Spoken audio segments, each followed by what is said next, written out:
Okay. நன்றி. நன்றி தோழர்களே. மீண்டும் நம்முடைய ஒரு கருத்து களத்தில் நீண்ட இடைவேளைக்கு பிறகு சந்திக்கிறது மகிழ்ச்சி அடைகிறோம். இன்று ஒரு முக்கியமான ஒரு கருத்து களத்தில் உடைய ஒரு தலையங்கத்துடன் உங்களை சந்திப்பதை மகிழ்ச்சி. இந்த கருத்து களத்தில் 36 வருடங்களுக்கு 34 வருடங்களுக்கு முன்பு எமது இடதுசாரி பாரம்பரியத்தின் ஒரு தலைமைத்துவத்தை நடத்திய தோழர் நாபாவனுடைய நினைவு நாளில் இன்றைய இடதுசாரி அரசியல் சூழலும் அரசியல் சூழலில் வகிபாகமும் என்ற சூழலில் நாங்கள் கதைப்பதற்காக தோழர் இளங்கோவனை அழைத்து கொண்டு வந்திருக்கிறோம். அவர் நீண்ட தமிழ்நாட்டைச் சேர்ந்த தோழர் இளங்கோவன் தோழர் நாபாவுடன் பரிச்சயமாக நீண்ட பயணங்களும் அந்த அரசியல் பார்வையும் உள்ள ஒரு தோழர். நீண்ட தொடர்புகளும் அவர்களுடைய பின்னணியில் இருந்து வந்தவர். அதற்கு பிறகு தோழர் மனோரஞ்சன் அதே அரசியல் சூழலில் வேறொரு தளத்தில் வேறொரு பார்வையில் பயணித்து இன்றைக்கு இந்த கருத்து களத்தில் அந்த பார்வையை எப்படி வகிபாகம் இதை எப்படி நாங்கள் முன்னோக்கி செல்வது என்ற அந்த சூழலையும் நம்முடன் பகிர்ந்து கொள்வார். இதை ஒட்டி நான் சில விடயங்களை சொல்ல வருகிறேன். நான் என்னுடைய அரசியல் ஆரம்பம் இபிஆர்ல போய் தளமாக கொண்டுதான் என்னுடைய அரசியல் இன்று மட்டும் பயணிக்கிறது.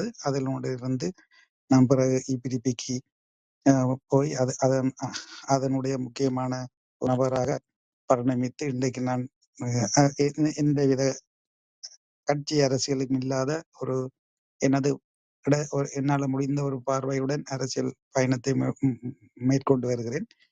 இந்த அடிப்படையில் நான் இபிஆர்ல காலகட்டங்களில் எனக்கு சொல்லப்பட்ட அல்லது எங்களுக்கு வகுப்புகள் எடுக்கப்பட்ட அந்த அரசியல் அடித்தளம் இதுல இருந்துதான் நான் என்னுடைய கட்டுமானத்தையும் என்னுடைய அரசியலையும் தொடர்ந்து செய்து கொண்டு வருகிறேன். அதுல எந்தவித மாற்றமும் இல்லை, மாற்று கருத்துக்களும் இல்லை. நான் நாவாவை இரண்டு தடவைகள் சந்திச்சிருக்கிறேன். அதாவது 86 தடை செய்யப்படுவதற்கு முதல் புலிகளால் இபிஆர்ல தடை செய்வதற்கு முதல் நான் கெஸில் மாணவர் அமைப்பில் இருக்கிற போது மானிப்பாயில் எங்களை கூப்பிட்டு ஒரு கருத்தரங்குகள் ஒன்றில் நேரடியாக சந்தித்தேன். அதற்கு பிறகு ஐபிகே காலத்தில் யாழ்ப்பாணத்தில் அவருடைய காரியாலயத்தில் அவர் வந்திருந்த போது நான் பக்கத்துல தான் அந்த காரியத்தில் கடமையாற்றி கொண்டிருந்தேன். அதிலிருந்து 2-3 தரம் வைக்கிற சூழலும் ஏற்பட்டது. அதுக்கு பிறகு என்னுடைய பயணம் இந்தியாவுக்கு வந்து வேற சூழலுக்குள்ள பயணித்து இன்று வந்து நிற்கிறேன். இந்த அடிப்படையில் என்னுடைய பார்வை இன்று அந்த இபிஆர்ல என்ற அந்த 5 இலக்கத்துடைய எழுத்துடைய அந்த இயக்கம் ஈழ மக்கள் புரட்சிகர விடுதலை முன்னணி என்ற அந்த தலையங்கத்துடன் செயல்பட்டு ஒரு காத்திரமான பங்கை வகித்தது என்றது ஒரு வரலாற்றில் யாருமே மறக்க முடியாது. அது அவர் எடுத்த அந்த நெருப்பு ஆற்ற கடந்த அந்த சூழல் அவர் எங்களுக்கு அந்த இபிஆர்ல இருந்த தோழர்களும் அவர்களால் கட்டமைக்கப்பட்ட தோழர்களும் எங்களுக்கு கல்வி வட்டங்கள் அந்த சூழல்களை வளர்த்தார்கள். அந்த கல்வி வட்டத்துல 5 வகுப்புகள் எடுக்கப்படும். நாங்கள் ஒரு 3 நாளாக அந்த கல்வி வட்டத்துல தொடர்ச்சியா ஒரு வீட்டுல இருந்து எங்களுக்கு 3 நாளும் அந்த வீட்டுக்குள்ளேயே எல்லாமே எங்களுக்கு செய்து கொடுக்கப்படும். அங்க இருந்த முக்கியமான தோழர்கள் வந்து எங்களுக்கு கருத்துகளும் அரசியல் வகுப்புகளும் எடுக்கப்படும். அந்த அடிப்படையில் தான் நாங்கள் அந்த அரசியல் வகுப்புகளால் தான் நாங்கள் வளர்க்கப்பட்டவர்கள். ஆனால் இன்று 34 வருடங்களுக்கு பிறகு அந்த அரசியல் சூழலிலிருந்து தடம் மாறி ஓரொரு பாதைகளாக மாறி போய் நிற்கிறது என்றதுதான் என்னுடைய கணிப்பு. அது 4-5 பகுதிகளாக பிரிஞ்சு இருக்கிறது. அந்த பிரிந்தாலும் அவர்கள் யாருமே அந்த அரசியலை முன்னெடுப்பதாக என்னுடைய அறிவுக்கு எட்ட அளவுக்கு இதுவரைக்கும் தெரியவில்லை. அது சரியான காத்திரமாக எடுத்துக்கொண்டு போகக்கூடிய புலிகளுக்கு பிறகு 14 வருடங்களுக்கு பிறகு அதுக்கு முதல் ஒரு பாசிசத்தை எதிர்த்து போராடிய சூழல்கள் எங்களுடைய தோழர்களை நாங்கள் இழந்து கட்டமைக்கப்பட்ட அந்த பாசிசத்துக்கான அந்த அதற்காக நாங்கள் நிறைய தோழர்களையும் இதுகளையும் சாவு கொடுத்த வரலாறுகள் எங்களுக்கு மேலே இருக்கிறது. ஆனால் அதுக்கு பிறகு அந்த அரசியலை காத்திரமாக கொண்டு செல்லவில்லை என்றதும் அவர்கள் அந்த இடத்துல இருந்து தங்களுடைய பெயர்களை மாற்றி வேறொரு சூழல்களாக 5 பிரிவுகளாக பிரிந்து கொண்டு செல்லுகிறார்கள் என்பதும் என்னுடைய அரசியல் பார்வையாக இருக்கிறது. இதை வேற யாரும் மாற்று கருத்து இருந்தால் வேற மாதிரி பார்க்கலாம்.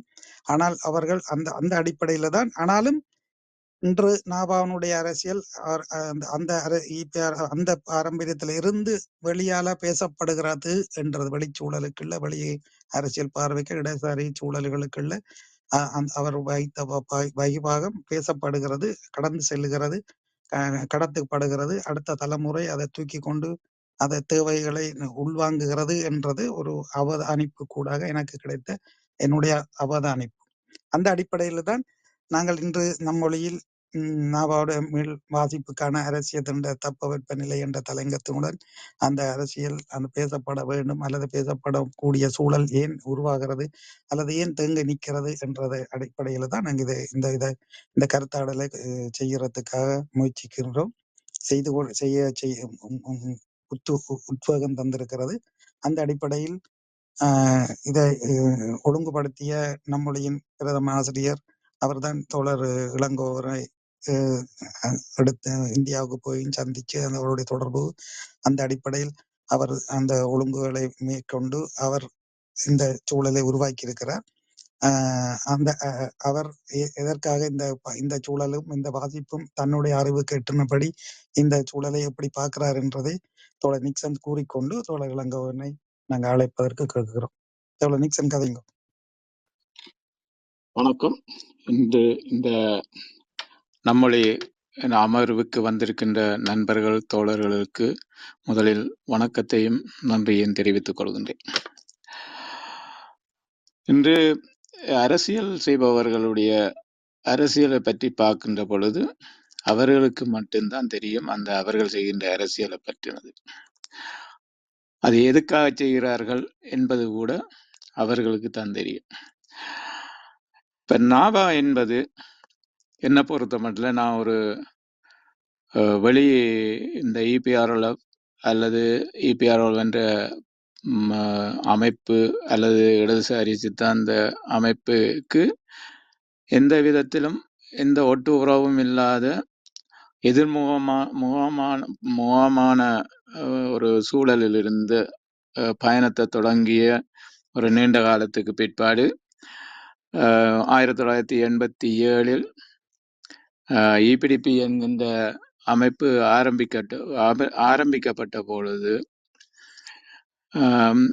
என்னுடைய தனிப்பட்ட ரீதியாக சூழல் நிர்பந்தம், அதாவது அரசியல் ரீதியாக ஏற்பட்ட அமைப்புகளுக்குள்ள ஏற்பட்ட சகோதர சச்சரவுகளுக்கும் சண்டைகளுக்கும் உயிர் துறப்புகளுக்கும் இடையில் அதை விட்டு ஒதுங்கி போகின்ற ஒரு சூழலில் தனிப்பட்ட ரீதியாக வாழ்வதற்கும் பொருளாதார ரீதியாக உண்ணுவதற்கும் உணவு கிடைப்பதற்கோ அல்லது அதுக்கான வருவாயற்றவரனாக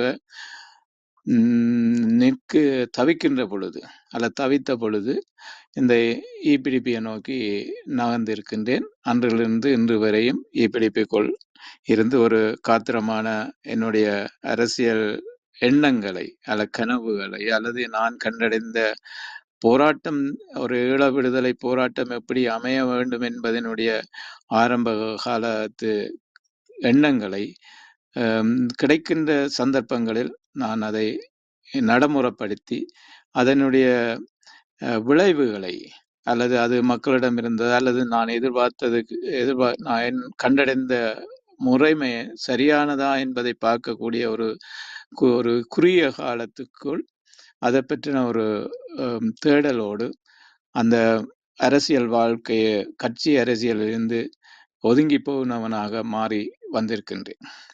இன்றைக்கு ஒரு 1/4 நூற்றாண்டு காலத்துக்கு மேலாக கட்சி அரசியலை விட்டு அல்லது அந்த கட்சி அரசியலின் இப்ப இன்றைக்கு வடகிழக்கு அல்லது இலங்கையை பொறுத்த மட்டும் இருக்கக்கூடிய அரசியல் தட்பவெப்ப சூழலால் அந்த சூழலுக்குள் எங்களால் இருந்து கொள்ள முடியாத காரணத்தால் நாங்கள் அதை விட்டு வெளியேறி ஒரு 25 வருடங்களுக்கு மேலாக, அதாவது 1/4 நூற்றாண்டு காலத்துக்கு சமூகத்துக்குள் புலம்பெயர்ந்து வாழ்கின்ற ஒரு வாழ்வியலை கொண்டிருக்கின்ற பொழுது எங்களுக்கு என்ன பொறுத்த மட்டும் எனக்கு நிறைய தேடலுக்கும் அவதானிப்புகளுக்கும் அல்லது கடந்து வந்த பாதைகளில் இருக்கக்கூடிய சூழல்களை அல்லது கருத்தியல் ரீதியால போராட்டத்தினுடைய போக்குகளை பற்றி. ஏனென்று சொன்னா, எனக்கு மிக அண்மை அல்லது எனக்கு என்னுடைய அயலுக்குள் நடந்த ஒரு படுகொலை என்பது இறைகுமாரன் உமைகுமாரன் என்பதாகும்.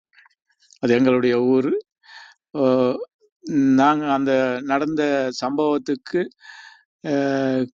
அந்த சம்பவத்தின் அந்த நடந்த இடத்துல விட்டு நாங்கள் ஒரு ஒரு 1 மணி நேரம், குறைந்தது 1 மணி நேரத்துக்கு பிற்பாடு அந்த சம்பவம் அதே இடத்தில் நடந்தது என்பதாலும் அது இறைகுமாரனை விட இறைகுமாரன் எனது ஒரு ஆசிரியனாக, தொண்டர் ஆசிரியராக எங்களுடைய பள்ளிக்கூடத்தில் விவசாயம் கற்பிக்க வந்து அந்த ஒரு தொடர்புகள் கூடாகவும் இருக்கக்கூடிய ஒரு சூழலில் அன்றைக்கு அந்த போராட்டம் சம்பந்தமா எனக்குள் ஒரு மறுதளிப்பு ஒன்று கிளம்ப ஆரம்பித்தது. அதனுடைய போக்குக்கு என்னால் அன்று போக முடியவில்லை. ஏனென்று சொன்னால், நான் என்னுடைய வயசு, என்னுடைய அந்த அந்த வயசுக்குரிய துடிப்பு அல்லது அந்த விடயங்களும் அல்லது அதுக்கான அந்த நாங்கள் ஒரு இளவயதுகளில் இருக்கக்கூடிய விஜயம் அந்த அதுக்கான தீர்வுக்காக அல்லது அதனுடைய அடங்குதலுக்காக நான் தொடர்ந்து இன்னொரு அமைப்புக்குள் அந்த பயணத்தை மேற்கொண்டு 86 அது முற்றுமுழுதாக திறந்து போக வேண்டிய கட்டாயம் இருந்தது.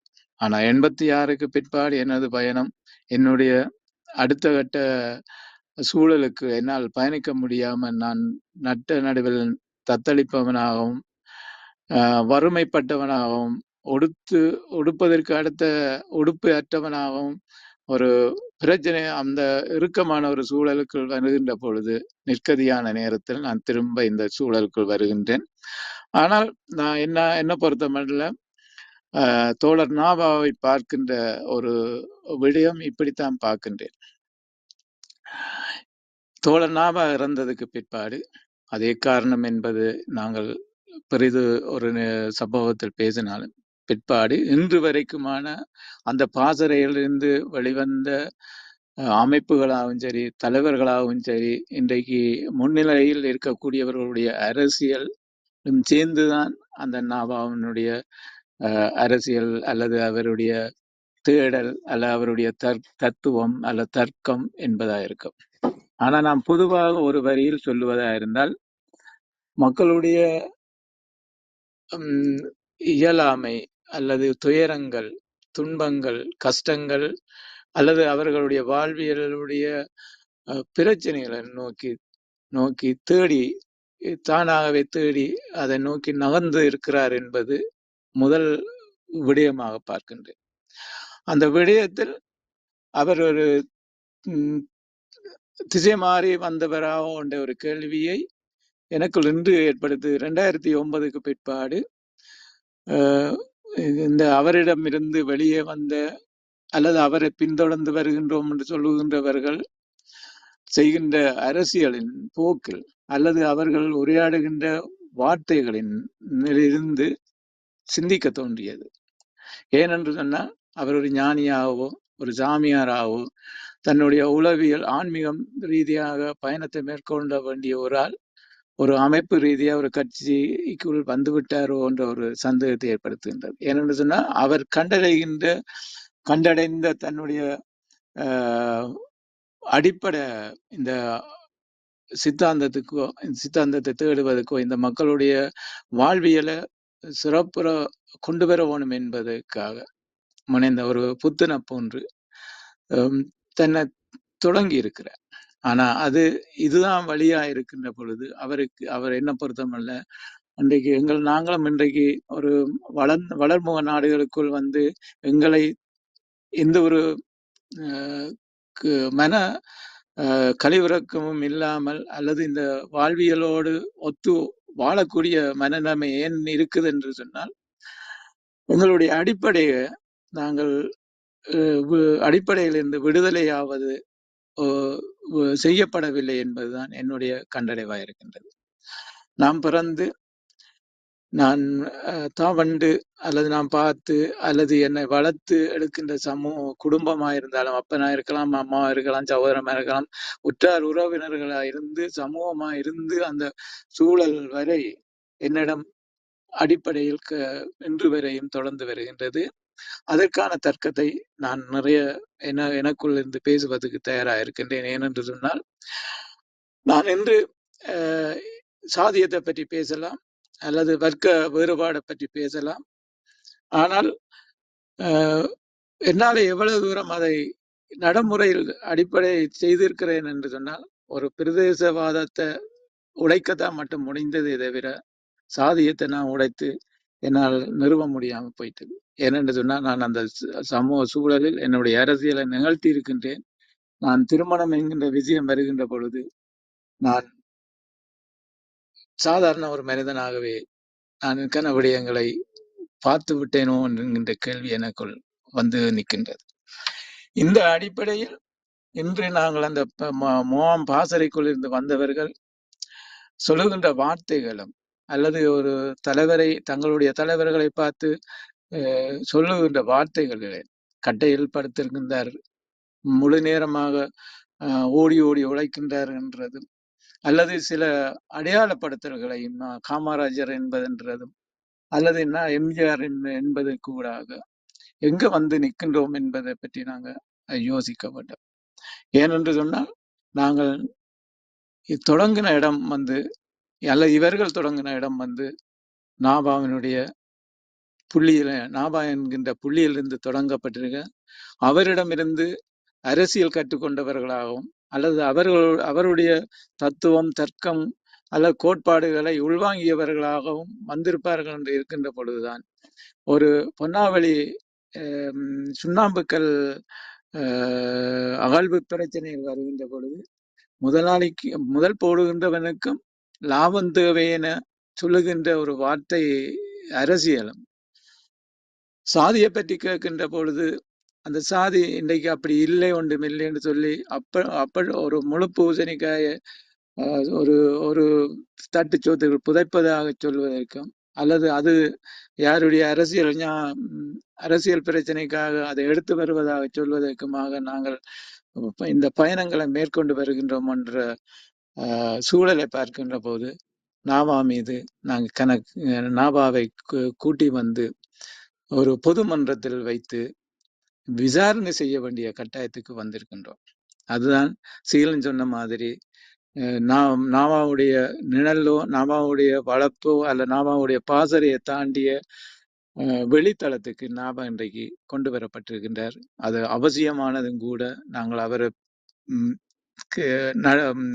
பொதுப்பத்தி எங்கள் பொது வழியில் வைத்து பேசுவது என்பது இன்றைக்கு அவசியமானது. ஏனென்று சொன்னால் நாங்கள் மீண்டும் தொடங்கப்பட வேண்டிய ஒரு விடயத்தில் அவரோடு தான் தொடங்கப்பட வேண்டிய கட்டாயத்தில் இருக்கின்றோம். இன்று 40 வருடம் ஆயுத போராட்ட காலங்களில் நாங்கள் எங்களுடைய இடதுசாரி மார்க்சியம் சம்பந்தமான எந்த ஒரு விஷயத்திலையும் முழுமையாகவோ அல்லது அதை முன்னெடுத்து சென்றவர்களாகவோ எங்களுடைய அரசியல் இருக்கவில்லை என்பது என்னுடைய கண்டறிவாகத்தான் இருக்கின்றது. ஆகவே இன்று நாங்கள் திரும்ப அதை தொடங்குவதற்கு தயாராக இருக்கின்றோம். சில நேரத்தில் நான் அன்று அந்த காலங்களில் இந்த மார்க்சியம் இடதுசாரியம் என்கின்றது சூழலுக்கு போகாதபடியா எனக்கு ஒரு அதை வாசிக்கின்ற பொழுது அதில் பார்க்கின்ற விடயங்களுக்கு அல்லது அதை அந்த உணர்கின்ற விடயங்கள் எல்லாம் நாங்கள் இன்றைக்கு கட்டாயமா நடைமுறைக்கு மக்களிடத்துக்கு கொண்டு செல்ல வர வேண்டும் என்ற ஒரு உத்வேகத்தையும் விடாமுயற்சியையும் கொடுப்பதற்கான காரணமாக அமையலாம்.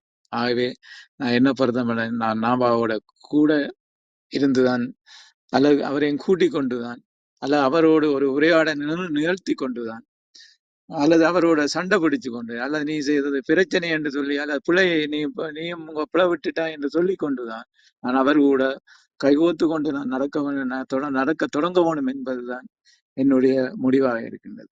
ஏனென்று சொன்னால் நான் அதுக்கு பிற்பாடு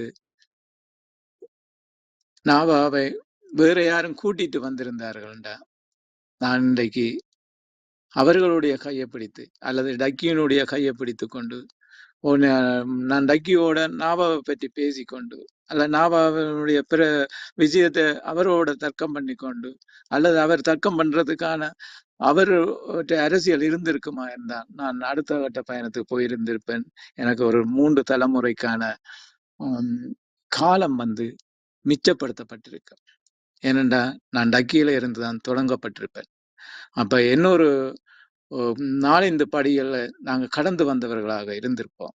ஆனா இன்றைக்கு அது இல்லை என்பதுதான் என்னுடைய பார்வை. இந்த அடிப்படையில் எனக்கு முதலில் தோன்றியவர் அல்லது யாரை கூப்பிட்டு இங்கு பேசலாம் அல்லது இந்த நாபாவை பற்றி சொல்லுவதற்கும் அல்லது இப்ப உதாரணத்துக்கு எடுத்தோம்னா ஈழ அரசியலுக்கு இருப்பவர்களை இங்க கூப்பிட்டு இருந்தோமா இருந்தால் இன்றைக்கு இருக்கக்கூடிய அவர்களுடைய அரசியலுக்கு நாங்கள் இன்னொரு களம் கொடுப்பதாக அல்லது அவர்கள் அதை பயன்படுத்திட்டு போவதற்கான ஒரு தளத்தை வழங்குவதாக இருந்துவிடும் என்கின்ற சூழலில் தான் இன்னைக்கு சரியான ஒரு தேர்வாக எனக்கு தெரிந்தவர்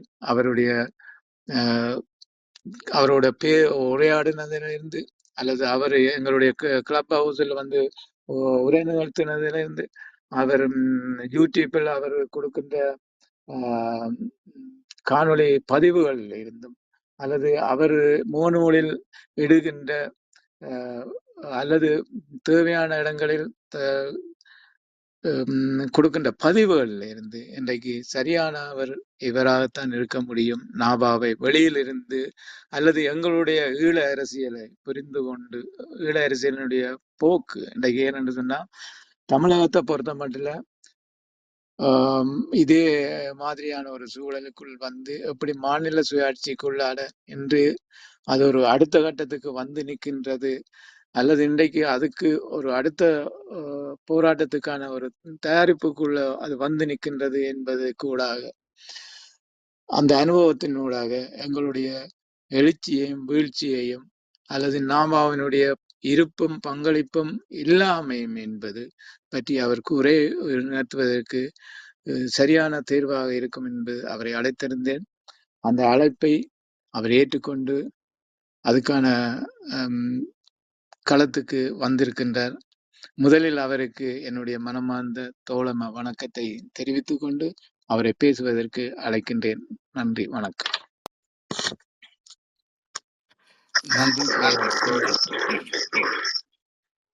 நன்றி தோழர் நிக்சன். தோழர் நாபா என்பவர் ஒரு தனிநபர் அல்ல. இலங்கையில் தமிழர்களின் உரிமை போராட்டத்தில் இன்றைய தேதியில் இந்த உரையாடலில் தோழர் நிக்சன் அவர்களும் சீலன் அவர்களும் எடுத்து சொன்ன அறிமுக உரையில் இருந்து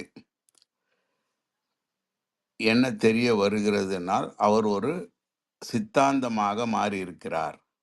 ஸோ இப்போ நம்ம விவாதிக்க வேண்டிய அல்லது விவாதிக்கக்கூடிய அல்லது விவாதித்து கொண்டிருக்கும் நபரின் பெயர் என்பது ஒரு தனிநபர் மட்டுமல்ல, அவர் பிரதிபலித்த, அவர் ஊட்டிவிட்டு அல்ல ஊன்றிவிட்டு சென்ற சித்தாந்தம்.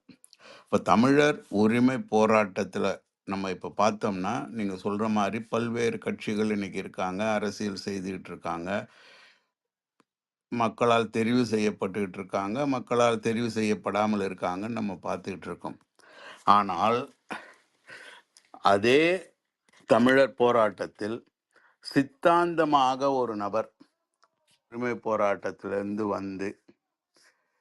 அவர் இல்லாமல் போய் 34 ஆண்டுகள் கழித்தும் நம்ம 5 பேர் கதைக்கிறோமா, 10 பேரா, 20 பேரா என்று இல்லாமல் அரசியல் உணர்வுள்ள, எங்கிருந்தாலும் இலங்கை தமிழர்களுக்கு ஒரு விடிவு வேண்டும் என்று சிந்திக்கக்கூடிய நபர்கள் நாபாவை ஒரு சித்தாந்தமாக, அரசியல் வழிகாட்டும் கருத்தாக சிந்திக்கிறோம், செயல்பட வேண்டும் என்று நினைக்கிறோம் என்பதுதான் தோழர் பத்மநாபா அவர்களின் முதல் வெற்றியாக நான் இந்த வெற்றி அவர் இருந்த காலத்திலேயே அவரோடு பயணித்தவர்களுக்கு ஒரு விதமாக புரிந்திருக்கிறது. இப்போ எல்லோருமே அவரோடு நீண்ட நெடிய நேரங்களை பயணித்திருப்பாங்கன்னு சொல்ல முடியாது. ஆனால் ஒரு நாள் சந்தித்தாலும் அல்லது சில முறை சந்தித்தவர்களுக்கும் அல்லது பல நாட்கள் அவரோடு பல நேரங்கள் பயணித்து போராட்டங்களில் கலந்து கொண்டிருந்தவங்களுக்கும் பார்த்தீங்கன்னா எல்லாருக்கும் ஒரே உணர்வு தான் வரும். அதுதான் தோழர் நிக்சன் சொன்ன மாதிரி ஒரு ஆயுத போராட்டத்திற்கான களத்தில் ஒரு இயக்கத்திற்கு தலைவராயிருக்க வேண்டியவரா அல்லது ஒட்டுமொத்தமான ஒரு அமைதி இயக்கத்தை நடத்தி இருக்க வேண்டியவரா அப்படிங்கிற சந்தேகம் எழும் அளவிற்கான அமைதியும் ஆர்ப்பாட்டமும் இல்லாமல் ஒரு ஒரு தலைமையை கொடுத்த சாதாரண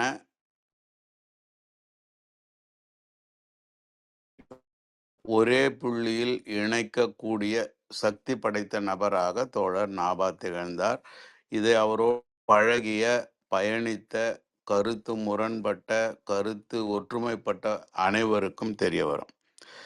அவரோடு இருந்து விலகிய பலரும் கூட அவரோடு வைக்கக்கூடிய விமர்சனம் இருந்திருக்கும் என்றால் ஒரு ஆயுத போராட்ட இயக்கத்தை மிக கடுமையாக வைத்து கொண்டிருக்கவில்லை அப்படிங்கிற ஒரு விமர்சனத்தை தான் சொல்லுடைய இறுதி நாட்களில் அவருக்கு ஏற்பட்ட நிகழ்ச்சிக்கும் அதைத்தான் காரணமாக சொல்லுவார்கள். ஸோ அந்த ஆயுத கட்டமைப்பு விஷயத்தை நம்ம அப்படி எடுத்து வைப்போம். இப்போ நம்ம விவாதிக்கக்கூடிய கருத்து அவருடைய அரசியல் தெளிவும் பார்வையும் இதற்கு எவ்வாறு உதவியாக இருந்தது, அந்த பார்வையும் தெளிவும் தொடர்ந்து சென்றிருந்தால் இன்றைக்கு தமிழர்களின் நிலை என்னவாக இருந்திருக்கும் ஒன்று. அப்படி இல்லாத காரணத்தினால் தமிழர்கள் நிலை இன்று எங்கே இருக்கிறது அப்படிங்கிற பார்வைக்கு நம்ம இன்றைய உரையாடலை எடுத்துக்குவோம். இன்னைக்கு தோழர் நாபா கொல்லப்பட்டு 34 வருஷம் ஆகுது. ஸோ குறைந்தபட்சம் ஒரு 16 வயது இளைஞனாக அன்றைக்கு இருந்திருந்தால் தமிழ் பேசும் பகுதிகளில் இலங்கையில் அவருக்கு இப்பொழுது வயது 50 இருக்கும். 50 என்பது நம்ம ஊர்கள்லாம் மிகப்பெரிய வயசு, நடுத்தர வயசு நம்ம சொல்லக்கூடிய வயசு. அப்போ ஒரு 50 வயது நபருக்கு நாபாவின் அரசியல் என்பது மிக தெளிவாக தெரியாத நிலையில்தான் இலங்கை தமிழ் அரசியல் இருக்கு. ஆனால் தோழர் நாபா தெரியப்பட வேண்டியவர், அறியப்பட வேண்டியவர், அவர் வழியில் நாம் சிந்திக்க வேண்டும் என்கிற நிலையை இந்த 34 ஆண்டுகள் கழித்து அந்த தேவை ஏற்படுவதை நம்ம பல்வேறு தளங்களில் பார்க்கலாம். அதில் முழுசாக அதிர்ச்சி அடைந்து ஆச்சரியப்பட்டு பார்க்கறது என்னன்னா, தமிழ்நாட்டு பத்திரிகைகளில் தோழர் நாபாவை பற்றி தமிழ் பத்திரிகைகள் வந்த ஒரு கட்டுரை, அவர் கொல்லப்பட்டது அதனால் தமிழர்களின் உரிமை போராட்டம் திசை மாறியது என்கிறார் கட்டுரை. புலிகளுடைய செயல்களால் எப்படி திசை மாறியது போராட்டம்னு ஜூன் 19ஆம் தேதி ஒரு தமிழ் பத்திரிகையில் வந்தது. அது எனக்கு மிகப்பெரிய ஆச்சரியம். ஏன்னா தமிழ்நாட்டில் போராட்டத்தில் கலந்து கொண்ட இளைஞர் இயக்கங்களையும் போராட்ட குழுக்களையும் ஒரே இயக்கத்தின் பெயராலேயே அடையாளப்படுத்தின தமிழ்நாட்டு பத்திரிகைகள். விடுதலை புலிகள். இது எத்தனை முறை எடுத்து சொல்லியும் அந்த பத்திரிகையாளர்கள் அன்றைய தேதியில் அதை மாற்றவில்லை. நாபா அவர்கள் கொல்லப்பட்ட போதும் அது எந்த அளவிற்கு தமிழர் போராட்டத்திற்கு தவறாக அமையும் என்பதை எழுதாத பத்திரிகைகளை தான் நாம் பார்த்தோம். ஜூனியர் விகடன் போன்ற பத்திரிகைகள் எழுதினாங்க, துரோகத்தின் சம்பளம் மரணம்னு போட்டாங்க. ஸோ அப்போ எல்லாருமே பிரபாகரன் என்கிற இயக்க தலைவனுடைய மனநிலையில் இருந்து எழுதிய மாதிரி தான் எழுதினார்கள். ஆனால் ஒருவர் கூட அரசியலாக இதை பார்க்கவில்லை. அந்த அரசியலாக பார்க்கக்கூடிய தன்மை என்பது இன்னமும் தமிழ் மீடியாவுக்கு வரல. தமிழ்நாட்டிலேயே வரல, இலங்கையில் அது வருவது என்பது மிக கடினம். சரி, தோழர் அரசியல் தொடங்கிய காலத்தில் இருந்த உலகம் எப்படி இருந்தது அப்படின்னா, உலகம் இருகூறா இருந்தது. அவர் அரசியல் செய்து கொண்டிருக்கிற காலம் வரை அல்லது அவர் மரணிக்கிற சில மாதங்களுக்கு முன்பு வரை சோவியத் யூனியன் பிளவுபடவில்லை. சோவியத் யூனியனுடைய அரசியல் என்பது பல உலகத்தில் ஒரு சில மக்களுக்கு உதவி கொண்டிருந்தது. இப்போ உதாரணமா நம்ம உலகம் முழுக்கவும் விரோதமாக பார்க்கப்படுகின்ற இஸ்லாமிய உலகம் அன்றைக்கு சோவியத் யூனியன் உறவில் பார்த்தீங்கன்னா, இந்த இஸ்லாமிக் கண்ட்ரீஸ்ல பிரச்சனை இல்லாம இருந்தது. அல்லது இஸ்லாமிக் கண்ட்ரீஸ் என்று இல்லாம இருந்தது. இப்படி பலவிதமாக சோவியத் யூனியன் இருந்த காலத்தில் அரசியல் என்பது வேறு விதமாக இருந்தது. ஆனால் சோவியத் யூனியன் கொலாப்ஸ் ஆன்ற ஒரு காலமும் தோழர் நாபாவின் கொலையும் இப்படி ஒரு ஆண்டு கழித்து இந்தியாவில் ராஜீவ்காந்தி கொலையும் என்று பல்வேறு விதமான சம்பவங்கள் ஒட்டுமொத்தமான இலங்கை அரசியல் சூழலையும் நாம் கடந்து வந்த அல்லது நாம்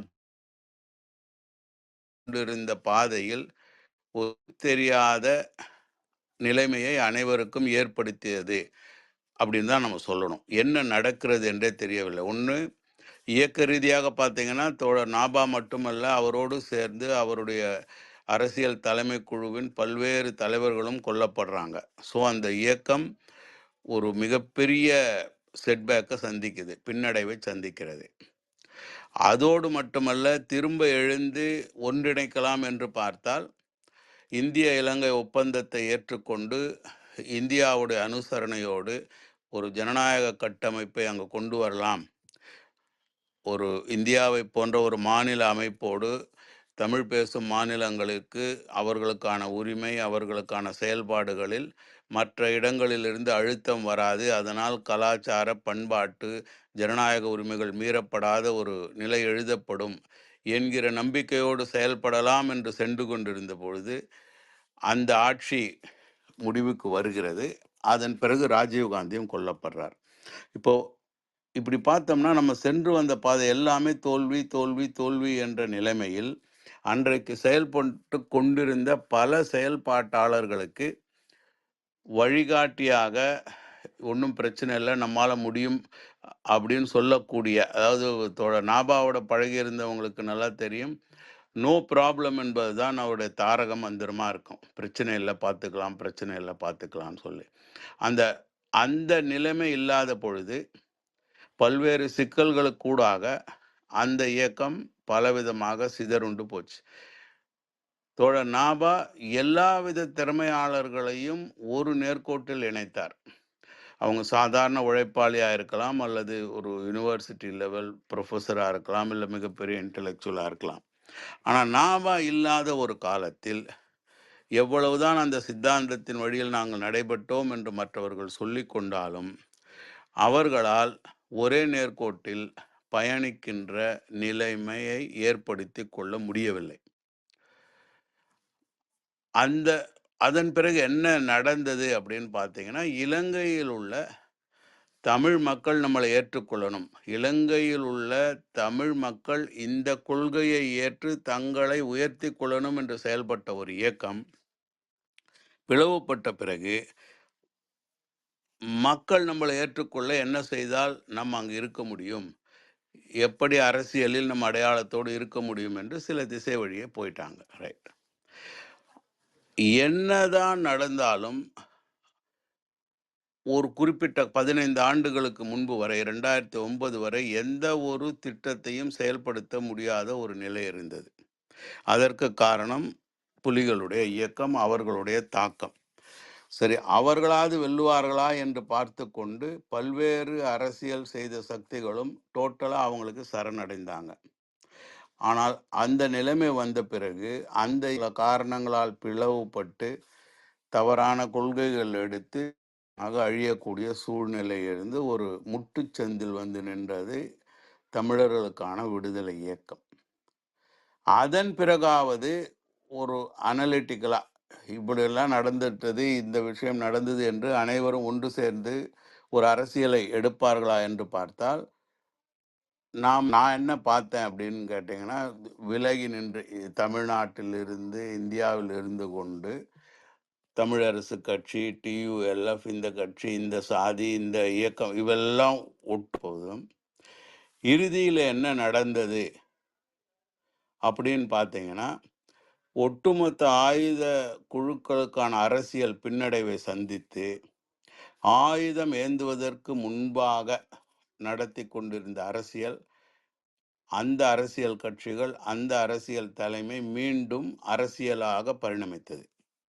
மீண்டும் தமிழரசு கட்சி, மீண்டும் அந்த கூட்டணி, மீண்டும் அதே அரசியல், மீண்டும் இப்படியான ஒரு இதிலிருந்து இதெல்லாம் நான் அனலைஸ் பண்றதுக்கு நான் முழு நேர அரசியல்லையோ அல்லது மற்ற மாதிரி அந்த காலம் போன்று இலங்கை அரசியல் செய்வோருடையோ நேரடி தினசரி தொடர்பில் இல்லை. ஆனா என்ன நான் பார்த்தேன்னு கவனிச்சிங்கன்னா, எல்டிடி என்கிற ஒரு ஆயுத குழுவை தமிழ் பகுதிகளில் உள்ள ஒரு சோசியல் பேஸ் கொண்ட ஒரு சமூக அடித்தளம் பயன்படுத்தி இயக்கமாக பரிணமிக்கிறது இந்த போராட்டம். இதில் நாம் முன்னிற்க இயலாது. அப்ப இந்த போராட்டம் நம்மிடமே இருக்குன்னா என்ன செய்யலாம் என்பது போல ஒரு ஒரு ஆயுத இயக்கத்தை வளர்த்தெடுத்து அந்த இயக்கத்தை காவு கொடுத்து திரும்பவும் தன்னை நிலைநிறுத்தி கொண்டார்கள். அதாவது ஒரு ஒன் லைன்ல சொல்லணும்னு பார்த்தீங்கன்னா, 2009க்கு புலிகளுடைய தோல்விக்கு பிறகு தமிழர்கள் அரசியல் எங்கே போய் நின்றது என்றால், வட்டுக்கோட்டை தீர்மானத்திற்கு காலத்திற்காக தான் போய் நின்று இன்றைக்கு அதை பற்றி பேசுகிறவர்கள் மாதிரியான நபர்களிடம்தான் அரசியல் தங்கி நின்றது. இதற்கு இடைப்பட்ட காலத்தில் தோழர் நிக்சன் சொன்னது மாதிரி சீலன் சொன்னோடு பயின்ற தங்களோடு வளர்ந்த பலரை தங்களுக்கு பாடம் படிப்பிச்ச அல்லது வாழ்க்கையை கற்றுக் கொடுத்த பலர் உயிரிழக்க காரணமாக இருந்த ஒரு விடுதலை இயக்கம், அதனுடைய தியாகம், அதிலிருந்து வெளிவந்த நபர்கள் அரசியலில் இருக்கிறார்களா என்றால் மிக குறைவு. அப்படி இருப்பவர்கள்னு பார்த்தீங்கன்னா அதிலும் தோழர் பத்மநாபாவோடு பயணித்த பலர் தான் இருக்கிறாங்க. அவங்க அதே அரசியலை கடைபிடிக்கிறார்களா, காம்ப்ரமைஸ் செய்திருக்காங்களான்றது வேற. ஆனால் அடையாளப்படுத்தின்னு பார்த்தீங்கன்னா சுரேஷ் பிரேமச்சந்திரன் ஆகட்டும், டக்ளஸ் ஆகட்டும், கிபி தோழர் ஆகட்டும், இப்படி பலர் இன்னமும் அந்த மக்களிடம் அடையாளப்படுத்தி கொண்டிருக்கிறார்கள். ஆனால் எல்டிடி என்கிற விடுதலை இயக்கத்திலிருந்து அரசியல் தலைமையாக நம்மால் ஒருவரையும் பார்க்க முடியல. ஆனா அந்த அரசியலை பேசுற மற்றவங்களை பார்க்கிறோம். அது ஸ்ரீதரனா இருக்கட்டும், மாவே சேனாதிராஜ் நபர்களாக இருக்கட்டும், அவங்க தான் அந்த ஆடியன்ஸுக்கான ஒரு அரசியல் பேசுற மாதிரியான ஒரு அரசியல் நடக்கிறதே ஒழிய, அந்த இயக்கத்தில் இரவு பகலாக பாடுபட்டு ஆயுதம் தேர்ந்து தன் உயிரை மாய்த்து அல்லது பல விஷயம் செய்து அந்த போராளிகள்ல இருந்து ஒரு அரசியல் தெளிவான பார்வையை யாரும் வரையில்லை. ஸோ அது என்ன, ஒரு அரசியல் இயக்கமாக தனது இயக்கத்தை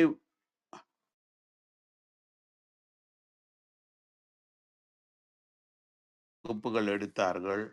அன்றைய உலக அரசியலை கற்பிச்சாங்க, இலங்கையினுடைய அரசியலை கற்பித்தார்கள், தென்னிலங்கையில் என்ன நடக்குதுன்னு சொன்னாங்க. இந்த உரிமை போராட்டம் இதில் யார் தலைமை ஏற்க முடியும், ஏன் இதில் இடதுசாரி பார்வை அவசியம், இவ்வளவையும் சொல்லி அதை புரிய வைத்து அதை மக்களுக்கு புரியும்படியான செயல்பாட்டிற்கான போராட்டு மக்களிடம் செல்லுங்கள், மக்களிடம் கற்றுக்கொள்ளுங்கள் என்கிற பாடத்தில் அந்த இயக்கு கொண்டு வந்தது. இன்னைக்கும் போனோம்னா உயிரோடு இருக்கக்கூடிய பல இபிஆர்எல்எஃப் தோழர்கள் அரசியல் தோழர்களாக தான். ஆனால் அந்த தோழர்களை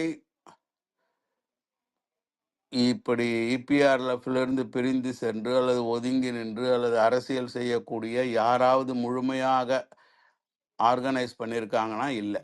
அதுக்கு பல பேர் காரணம். இதனுடைய எசன்ஸ் என்ன, இதனுடைய அடிப்படை என்னன்னு சொன்னா, அரசியல் சார்ந்த அரசியல் பார்வையை ஊட்டிய ஒரு அரசியல் தலைவராக தோழர் பத்மநாபா திகழ்ந்தார். அதனுடைய விளைவுதான் இன்றைக்கு இந்த இடத்தில் நாம் உட்கார்ந்து கொண்டு ஒரு முழுநேர அரசியலில் இல்லாவிட்டாலும் அல்லது ஒரு இயக்க கட்சி அரசியலில் இல்லாவிட்டாலும் அரசியலை விவாதம் பண்ணி கொண்டிருக்கிறோம். தோழர் பத்மநாபா அவர்களை எனக்கு எப்போ தெரியும்னு சொல்லிடுறேன். 1980 83 நான் தாம்பரத்தில் சென்னை கிறித்தவ கல்லூரியில் படிக்கிறேன். எனக்கு முதல் அறிமுகம் யாருன்னு கேட்டிங்கன்னா பிரேமச்சந்திரன் தான். பிரேமச்சந்திரன் தான் எனக்கு அவரை தெரியும். அங்கே படிக்க வந்தார். இதுல இருக்காருன்னு சொல்லிட்டு மாணவர்களை ஆர்கனைஸ் பண்ணி லீட்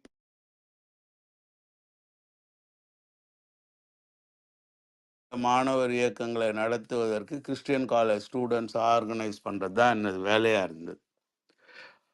அவங்களுடைய ஈழ முழக்கம்னு ஒரு பத்திரிகையை கொடுப்பாங்க, அதை படிப்பேன். 83க்கு பிறகு நான் பாண்டிச்சேரி போயிடுறேன். சட்டக்கல்லூரியில் படிக்க 3 ஆண்டுகள். பிரேமச்சந்திரனுக்கும் எனக்கும் எந்த தொடர்பும் இல்லை. அவர் இப்படி ஒரு மாணவர் இருந்தார் அப்படின்னு தொடர்ந்து அவர் செய்யவும் இல்லை. ஆனால் 86ல் நான் டெல்லி போகிறேன், ஜவஹர்லால் நேரு பல்கலைக்கழகத்தில் படிக்கிறதுக்கு. அப்போ என்னோட வகுப்பில் எதிர்பாரா விதமாக அல்லது கோயின்சிடென்ட்னு சொல்லக்கூடிய விஷயமாக சுரேஷுடைய தம்பி சர்வேஸ்வரன் என்பவர் எனது வகுப்பிலேயே எம்ஏ பொலிட்டிக்கல் சயின்ஸ்லேயே சேர்றார். அவர் தம்பின்னு தெரியாது, அவர் இலங்கை அப்படி இப்படி சொல்லும் பொழுது நான் கேட்குறேன், உங்களுக்கு பிரேமச்சந்திரனை தெரியுமான்னு. அவர் கொஞ்சம் அதிகமாக என்ன உனக்கு எப்படி தெரியும், ஏது தெரியும் எல்லாம் தெரிஞ்சு பல நாட்கள் கழித்து அண்ணன்கிட்ட பேசிட்டு சொல்கிறாரு, நான் சுரேஷோட தம்பி தான், பிரேமச்சந்திரன் தம்பி தான். அதன் பிறகு சில மாதங்களில் நான் கவுன்சிலர் எலெக்ஷன் நிற்கிறேன், அதில் வெல்றேன். அதன் பிறகு ஜெனரல் செக்ரட்டரியாக வெல்றேன்னு அங்கே மாணவர் தலைவராக மாறும் பொழுது தோழர் நாபா அவர்கள் டெல்லிக்கு வரும் பொழுது சர்வேஸ் மூலமாகத்தான் எனக்கு தோழர் நாபா நேர்முகமாக அறிமுகம் ஆகிறார். நேரடியாக அவரோட உரையாடல் நடக்குது. அதிலிருந்து இறப்பு வரை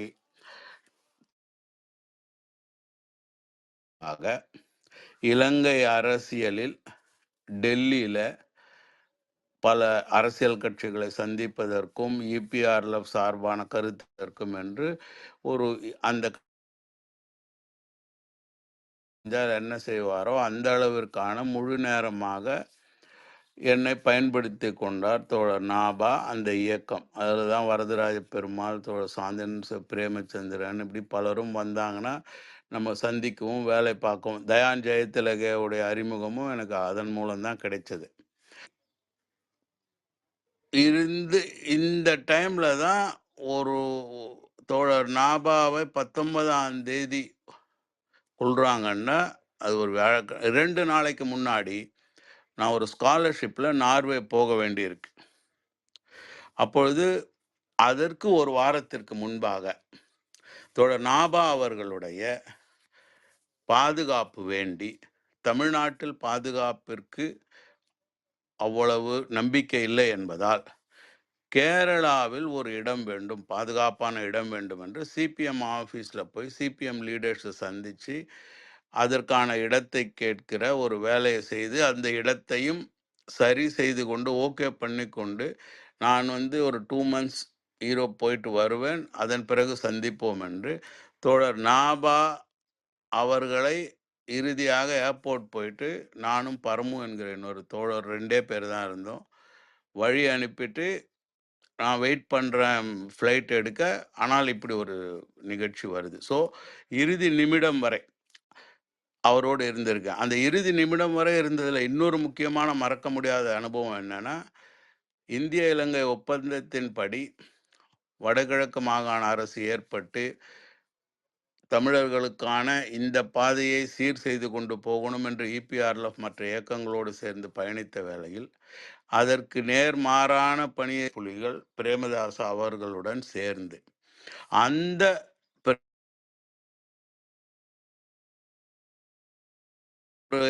அறிக்கை ஒன்றை எழுதி பத்திரிகைகளுக்கு கொடுக்க சொல்றார்.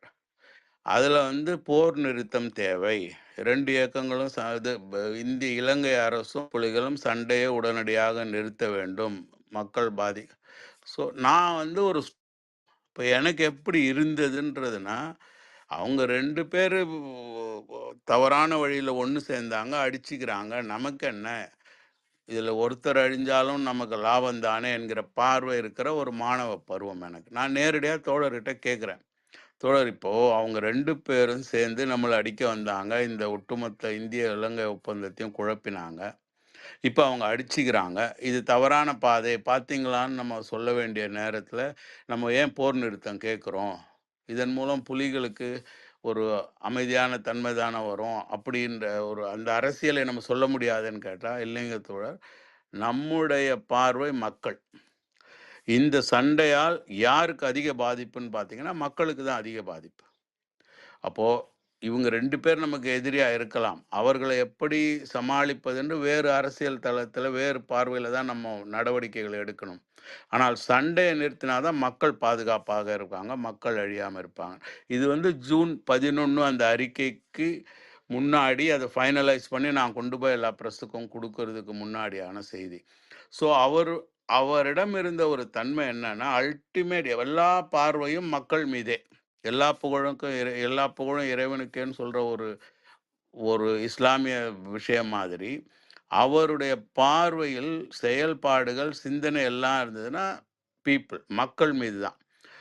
அவர்களுக்கு நன்மை வேண்டும், அவர்கள் நிம்மதியா இருக்கணும், அவர்கள் வளரணும், அவர்களுக்கு உரிமை கிடைக்கணும். இதுல தான் நம்ம எதிரி நண்பன் பார்வை, எதிரியை எப்படி வீழ்த்துவது, எப்போது வீழ்த்துவது என்கிற தந்திரங்களை வைத்துக் கொள்ளணும் அப்படிங்கிற பார்வையில தான்.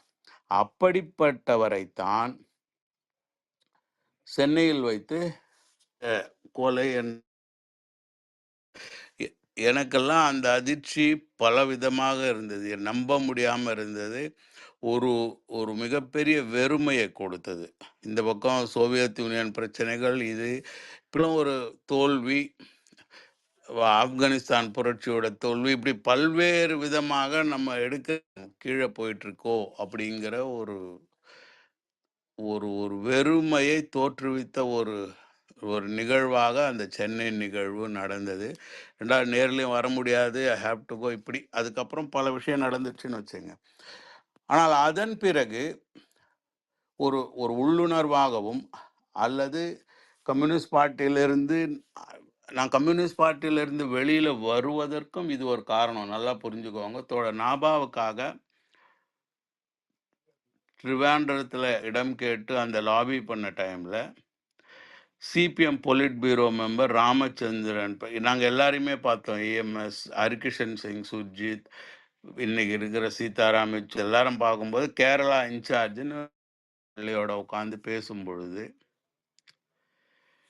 அவங்க என்ன சொல்றாங்கன்னா, இந்திய இலங்கை ஒப்பந்தத்தை நாங்களும் ஆதரிக்கிறோம், உங்களுடைய செயல்பாடு நேர்மையான, ஆனால் இந்தியாவில் தேர்தல் வருகிறது, ராஜீவ்காந்தி அவர்கள் 400க்கும் மேற்பட்ட இடங்களை வென்று எதிர்க்கட்சிகளே இல்லாத ஒரு சூழலில் ஆட்சி நடத்தி கொண்டிருக்கிறார்.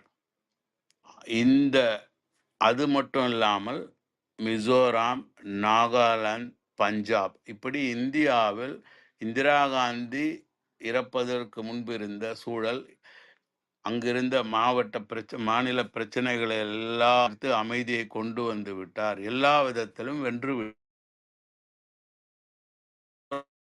தான் மாட்டிக்கொண்டார். இதை நாங்கள் பயன்படுத்தி கொள்ள நினைக்கிறோம். எனவே இந்தியாவில் நாங்கள் என்ன செய்கிறோம், பேசுகிறோம் என்று கவலைப்படாதீர்கள், உங்க வேலையை நீங்க செய்யுங்கன்னு சொன்ன பொழுது எனக்கு ஒரு மிகப்பெரிய அதிர்ச்சி நடக்குது. நான் உங்களுக்கு என்னதான் மார்க்சிசம் பயின்றாலும், எம்ஃபில் பொலிட்டிக்கல் சயின்ஸ் ரிசர்ச் படித்தாலும், என்னதான் தியரி இருந்தாலும், வயசு அந்த மாணவ பருவம் என்பதில் இந்த பக்கம் தோழர் நாபாவுடைய உயிர், EPRல தோழர்களுடைய உயிர் போகிற நிலைமையே டெய்லி நியூஸ்ல நம்ம பார்க்குறோம். அங்கே சுட்டாங்க, இங்கே கொன்னுட்டாங்கன்ற மாதிரி பல செய்திகள், நமக்கு தெரிஞ்ச தோழர்கள் கொல்லப்படுகிற செய்திகள். ஆனால் இடதுசாரிகளில் ஒரு மிகப்பெரிய கட்சியாக இந்தியாவில் இருக்கிற ஒரு கட்சி ஒரு சாதாரணமான ஒரு 10 சீட் 20 சீட் பாராளுமன்றத்தில் வெல்வதற்கு மட்டுமே ஒரு அரசியலை இப்படி தீர்மானிக்கிறார்களே, VP சிங்கை ஆதரித்த ஒரு அரசியலுக்கு போகிறாங்களே. இப்போ இலங்கையில் இவ்வளவு பேர் சாவதற்கும் தங்களுக்கு பொறுப்பில்லை என்கிற மாதிரியான ஒரு நிலை எடுக்கிறார்கள். இந்திய இலங்கை ஒப்பந்தம் சரி என்பது ஒரு நிலை, ஆனால் ராஜீவ் காந்தியை வீழ்த்துவது ஒரு நிலை, VP சிங்கை பதவிக்கு கொண்டு வந்த VP சிங் தான் IPKF வந்தா.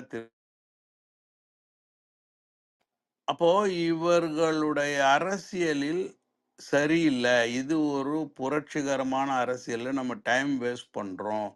ஏன்னா உங்களுக்கு CPM நிலைமையை தான் CPI எடுக்குது. நான் இருந்தது CPIல தான். அவங்க ஒட்டுமொத்தமா கண்ணை மூடிட்டு சிபிஎம்முக்கு வால் பிடிக்கிற மாதிரியான ஒரு அரசியலை அப்பவே எடுக்க தொடங்கிட்டாங்க. இல்லை இவர்களை என்ன கூடாதுன்னு சொல்லிட்டு தான் நான் 90 அக்டோபர் மாதம் சிபிஐலேருந்து ஜேஎன்யூவில் இருக்கும்போதே ரிசைன் பண்ணிட்டு இன்னைக்கு வரைக்கும் எந்த கட்சி அரசியலையும் செய்யலை. அப்போ இந்தியாவில் என்ன நடந்ததுன்றதை நீங்க கவனிங்க. ராஜீவ் காந்தி என்பவர் எல்லாவற்றையும் சரியாக செய்து கொண்டு அடுத்த தேர்தலுக்கு வருகிறார் என்பதை தெரிந்து எங்களுக்கு இடமில்லாமல் போகும் என்று ஒரு தவறான அரசியலுக்கு அன்னைக்கு போனவங்க தான் இன்னைக்கு காணாமல் போயிருக்காங்க. இன்னைக்கு இது இந்திய அரசியல்ல புரிந்து கொள்வதற்காக நான் டிவியேட் ஆனாலும் உங்களுக்கு சொல்றேன். ஒரு நம்ம அடுத்த கட்டத்துக்கு போகலாம். ஆனால் நான் மட்டும்தான் இருக்கணும், அதன் பிறகு அரசியலை பத்தி பார்க்கலாம் அப்படிங்கிற அரசியல் பண்ணினால் நமது அரசியலும் இருக்காது, நாமும் இருக்க மாட்டோம். இந்த விஷயத்தை இலங்கையில் உள்ள தோழர் நாபாவோடு பயணித்த, தோழர் நாபாவோடு அரசியல் கற்றுக்கொண்ட இருந்த தோழமையாக இருந்த அரசியல்வாதிகளும் தெரிந்து கொள்வது, முன்னிலைப்படுத்தி அதன் பிறகு தன் அரசியலை முன்னிலைப்படுத்தலாம் என்று நினைத்தால் அது தோல்வியில தான் முடியும். ஏன்னா நாபாவுடைய பார்வை அதுவல்ல. நாபாவுடைய பார்வை மக்களை முன்னிலைப்படுத்தணும். மக்களுக்கு சுகவீனமாக இருக்கக்கூடிய ஒரு சூழலை முதலில் நிறுத்த வேண்டும், அதன் பிறகு தன்னை முன்னிலைப்படுத்திக் கொள்ள வேண்டும், தனது அரசியலை எடுத்து செல்ல வேண்டும் என்று பார்த்தவர். ஜூன் 11ஆம் தேதி அவரோட நான் பேசினதிலிருந்து. ஸோ இந்தியாவுடைய அரசியல் அது மாதிரி தோற்ற காலத்தில் விபி சிங் அப்படி மாறி மாறி மாறி இன்னைக்கு என்ன நடக்குதுன்னு இடதுசாரிகள் பார்வையிலிருந்து பார்த்தீங்கன்னா தெரியும். மிகப்பெரிய அழிவு, மிகப்பெரிய பின்னடைவு. காரணம் ஒரு பார்வையை விட்டு விட்டு தன்னை முன்னிலைப்படுத்தி ஒரு அரசியலை வைப்பதாக இடதுசாரிகள் ஒரு கருத்தியலை எடுத்தாங்க. நம்ம முன்னாடி இருக்கணும், நமக்கு சீட்டு அதிகம் கிடைக்கணும்னு சொல்லி நாம் செய்யக்கூடிய அரசியலை காங்கிரஸ் செய்கிறது, அவர்கள் செய்து முடிக்கட்டும், அதன் பிறகு அதில் உள்ள குறைபாட்டிலிருந்து நம்ம அதிகமாக வேகமாக எடுத்து செல்லலாம் அப்படிங்கிற பார்வையில் இல்லாமல் போயிட்டாங்க. இப்போ இலங்கையில் அது இன்னைக்கு பேசு பொருளாக அமைவது சூழல் காரணமாகவா, இந்த தேர்தலுக்கு முன்பாக வரக்கூடிய ஜனாதிபதி தேர்தலுக்கு முன்பாக பேசு பொருளாக இருப்பது 13வது அரசியல் சட்ட திருத்தம். எனது பார்வையில் 1970களில் தொடங்கி 2009 முடிந்த ஆயுதமேந்திய இளைஞர்களின் கனவு, அதில் கிடைத்த ஒரே ஒரு உரிமை, காங்கிரீட்னு ஆங்கிலத்தை சொல்லக்கூடிய ஒரு திறமான ஒரு அசைக்க முடியாத உரிமை என்று இலங்கை அரசியல் வரலாற்றில் பார்த்தீங்கன்னா 13வது சட்ட திருத்தம் தான். மாகாண சபை அமைப்புகள் தான். இன்று வரை அந்த ஒரு ஆல்டரேஷன் தான் டீசென்ட்ரலைசேஷன் ஆஃப் பவர், அதிகார பகிர்வில் ஒரு ஸ்ட்ராங்கான அமைப்பாக இருக்கிறது. அந்த அமைப்பு அதிலிருந்து மேலெடுத்து செல்லப்படவில்லை. அதுக்கு காரணம் தமிழர் இந்திய இலங்கை ஒப்பந்தத்தை எதிர்த்த ஒரு குரல், அதற்கு தடை போட்ட பிறகு அதே மாகாண சபை பதவியில் அமர்ந்து கொண்டே அந்த மாகாண சபை தேவையில்லை என்று சொன்ன விக்னேஸ்வரன் போன்றவர்கள் பிரதிபலித்த குரல். ஸோ எனவே மாகாண சபை என்பது இன்னமும் பின்னாடி போகல, ஆனால் அது மேலெடு விருப்பம் இல்லாமல் தமிழர்களால் அது செயலிழந்து போச்சு. ஆனால் அதிகார அப்படின்னு பார்த்தோம்னா ஆயுத போராட்டத்தின் விளைவு அது எப்போ வருது உங்களுக்கு? 87லேயே வந்துடுது. 1987லேயே அந்த மாற்றத்தை அன்றைக்கு இருந்த இளைஞர்கள் கொண்டு வந்து கொடுத்தார்கள். அது புலிகளோடு சேர்ந்து தான் நம்ம சொல்றோம். ஆனால் அது எனக்கு காணாது, போதாது என்று சொல்லி போனதுனால இன்னைக்கு அதையும் முழுமையாக பயன்படுத்தக்கூடிய இல்லாத சூழல்ல 2024 13வது சட்ட திருத்தத்தை முழுமையாக நிறைவேற்ற சொல்லி கோரிக்கை வைக்கணும் என்று இப்ப பேச தொடங்கி இருக்கிறார்கள். எவ்வளவு யோசிச்சு பாருங்க, கிட்டத்தட்ட 30 வருஷம் கழிச்சு. ஸோ இந்த 13வது சட்ட திருத்தத்தை இன்று இலங்கையில் உள்ள தமிழ் அரசியல் கட்சிகள் முழுமனதாகவோ அரைமனதாகவோ இந்தியாவின் அழுத்தத்தின் காரணமாகவோ ஏதுகிறார்கள் என்றாலும் அங்கேயும் அங்கிருந்து நம்ம முன்னெடுத்து செல்வோம் என்று இந்திய இலங்கை ஒப்பந்தத்தை ஏற்று செயல்பட்டிருந்தால் இவ்வளவு அழிவு வந்திருக்காது. அடுத்ததாக அந்த வெற்றி இருந்திருந்தால், இந்திய இலங்கை ஒப்பந்தத்தின் வெற்றி தமிழர்களால் கொடுக்கப்பட்டு இருந்திருக்குமானால் இந்தியாவினுடைய அழுத்தம் அன்றுகின்ற இலங்கை அரசின் மீது முழுமையாக இருந்திருக்கும், வெற்றிகரமாக இருந்திருக்கும். அதன் பிறகு இந்த 30 ஆண்டுகளில் அந்த மாகாண அரசை எப்படி பலப்படுத்தி கொண்டு சென்றிருக்க வேண்டும் என்பதை அரசியல் தீர்மானித்திருக்கும். காலமும் சூழ்நிலையும் கனிந்து வந்திருந்தால் இன்னொரு ஆயுத போராட்டத்தை மீட்டெடுத்து இலங்கையே ஆண்டிருக்கிறீங்களோ, தமிழ்நாட்டை ஆண்டிருப்பதோ, தமிழ் பேசும் பகுதிகளை வென்றெடுத்திருப்பதோ அமைந்திருக்கலாம். அல்லது ஒட்டுமொத்த இலங்கையை ஜனநாயகமயப்படுத்தி ஆண்டிருக்கலாம். அந்த இப்படி இருக்கலாம் அப்படி இருக்கலாம்னா உனக்கு தெரியுமா? ரைட். அதெல்லாம் 13வது திருத்தத்தை மீறிய இலங்கை ஒப்பந்தத்தை மறுத்தால் இன்று வரை தர முடியவில்லை. அதுதான் உண்மை. இதை யாராலையும் மறுக்க முடியாது. இன்னைக்கு கேட்கலாம், கஜேந்திரன் ஒரு குரல், விக்னேஸ்வரன் ஒரு குரல், சுரேஷ் பிரேமச்சந்திரன் ஒரு குரல், தமிழரசு கட்சியின் ஒரு குரல், டக்ளஸ் தேவானந்தான் ஒரு குரல். இவங்க அனைவருமே ஒன்றை சொல்லுகிறார்கள் என்றால், அல்லது நான் இதைவிட அதிகமாக தருவேன் என்று சொன்னாலும் கூட 13வது சட்ட திருத்தத்தை மீறிய ஒன்றை சாதிக்கும் திறனை யாராலையும் செய்து தர முடியவில்லை. பொது வேட்பாளரை நிறுத்துவோம் அப்படின்னு போறாங்க. இதன் மூலமாக சாதிக்க போவது நற்பனையாக ஒன்று பார்த்துப்போம். தமிழ் பேசும் பகுதிகளிலிருந்து ஒரே எல்லாரும் ஒருமித்து நிறுத்துகிறாங்க. எல்லா தமிழ் பேசுறவங்களும் அவருக்கே வாக்களித்து விடுவதால் மட்டும் என்ன மாற்றம் நிகழ்ந்துவிடும்? என்ன மாற்றம் நிகழ்ந்துவிடும்? ஒருவர் ஒரு சின்ன கற்பனையா நான் கேட்கிறேன், லாஜிக்கலா, ஒரு ஓட்டுல அவர் ஒரு ஜனாதிபதியாவே வந்து விடட்டும், எக்ஸிக்யூட்டிவ் பிரசிடென்ட்ஸும் என்ன செய்வார்? அந்த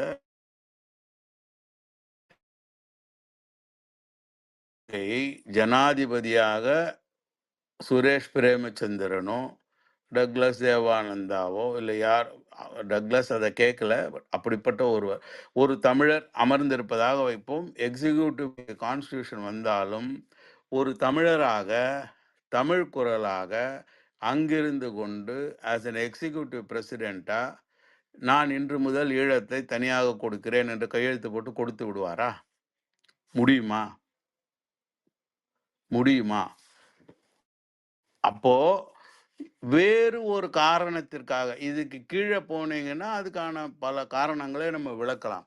அப்போ செயலுக்கான ஒரு ஒரு அதாவது அடுத்து ஒரு கட்டத்திற்கு தமிழர்களின் உரிமை போராட்டத்தை எடுத்து சொல்லும் விதமாக, அல்லது இலங்கையின் ஒட்டுமொத்த அரசியலை ஜனநாயகப்படுத்தி அதிகார பரவலை அதிகமாக்கும் விதமாக இல்லாத ஒரு கோரிக்கை தான் பொது வேட்பாளர் கோரிக்கை.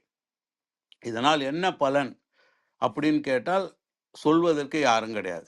ஸோ காலமாக சிங்களவன் தமிழன் டிவைடை மட்டுமே முன்னிறுத்தி அரசியல் செய்யக்கூடிய தன்மைக்கு வரக்கூடியவர்கள் பேசக்கூடிய வார்த்தை தான் அது. சிங்களவனும் தமிழனும் எண்ணெயும் தண்ணியும் என்றும் ஒன்றிணைய முடியாது, இந்துவும் முஸ்லீமும் என்றைக்கு ஒன்றா இருக்க முடியாது, ஒருவரை ஒருவர் விரட்டி அடிக்கணும், அழித்தாதான் வாழ முடியும் என்கிற அரசியல் போக்கு மாதிரி தான் அந்த அரசியல்.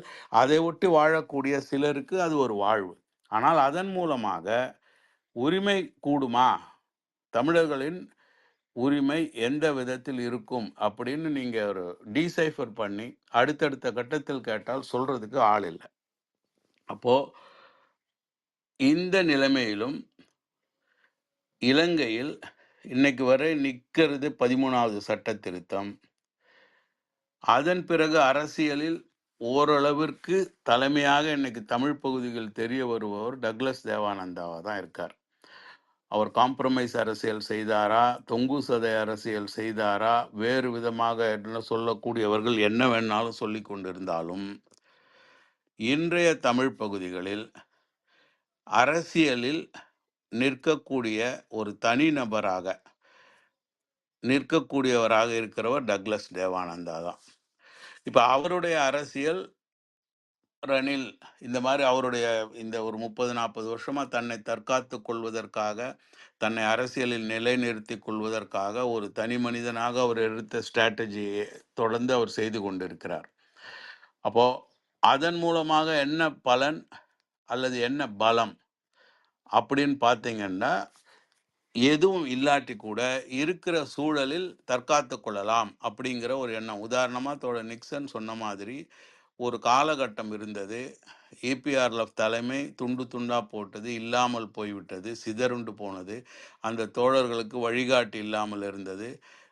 அந்த 15, 16, 17 வயதுன்றதில் ஆயுதமேந்தி போராட்டம் பண்ணி ஒரு கேம்ப்லேயே வாழ்ந்த இளைஞர்களுக்கு வீடு இல்லை, நாடு இல்லைன்ற ஒரு சூழலில், அரசியல் தவிர வேறு வேலையும் இல்லாத ஒரு தன்மையில் பலர் தோழர் டக்ளஸோட தான் இணைந்து வேலை செய்து தங்களுடைய வாழ்வியலை தேற்றிக் கொண்டார்கள் அப்படிங்கிறதும் பல பேர் மூலமாக நான் அறிந்திருக்கிறேன். ஏபிடிபி அந்த வேலையை செய்ததுன்னு சொல்லி.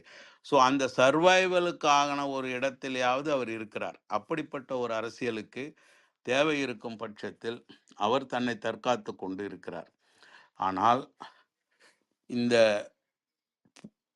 புலி பலித்த ஒரு அரசியல் அப்படின்னு சொன்னால், முதல் தோல்வி புலிகளிலிருந்து அந்த அரசியலை பேசக்கூடிய ஒரு நபர் வெளியில தெரியல. அப்படி தெரியக்கூடிய ஒரே அரசியலில் இருக்கக்கூடியவர்னு பார்த்தா பிள்ளையான் தான் கிழக்குல. கருணா அம்மான்னு பார்த்தீங்கன்னா கூட பெருசா இல்லை, அவர் ஒரு அரசியல் கட்சியிலனா. ஆனால் பிள்ளையான் ஒரு நபராக அவரும் விடுதலை புலிகளிலிருந்து விலகி வந்துதான் அந்த இடத்தை தக்க வச்சு கொண்டிருக்கிறார். அப்போ புலிகள் என்கிற இயக்கம் இதுதான் ஒரு ரிசர்ச்சா செய்யணும்னு நான் இப்போ ஒரு வருஷமா சொல்லிக்கிட்டு இருக்கேன். என்னன்னா, உலகத்திலேயே எந்த ஒரு இயக்கமும் விடுதலை இயக்கம் என்கிற பெயரில் அரசியலே இல்லாமல் ஆயுதத்தை மட்டும் முதன்மைப்படுத்தி நடந்திருக்குமா? அது ஹமாஸா, பிஎஃப்எல்பியா? உலகத்தில் இது ஒரு ரிசர்ச்சை செய்ய வேண்டிய ஒரு கட்டாயம். ஏன்னா எல்டிடி என்கிற இயக்கம் மட்டும் பலமான இயக்கமாக தெரிய வந்தது. ஆனால் அந்த இயக்கத்திற்கு 0 தான் பொலிட்டிக்கல் விஷன்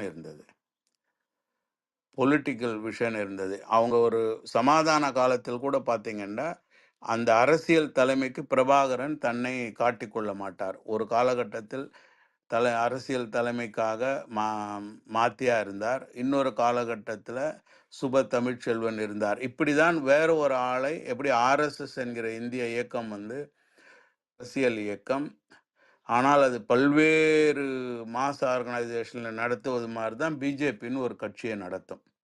தன்னைத்தான் முன்னிறுத்தி கொள்ளாது. ஆனால் அதுதான் எல்லா விஷயத்தையும் டிசைட் பண்ணக்கூடிய பிரபாகரன் தன்னை அரசியல் தலைவராக பிரகடனப்படுத்தாமல் வேறு சிலரை தான் சமாதான காலத்தில் அரசியலாக. ஆனால் அவங்க எந்த அரசியலை சொல்லுவாங்க அவரை மீறி?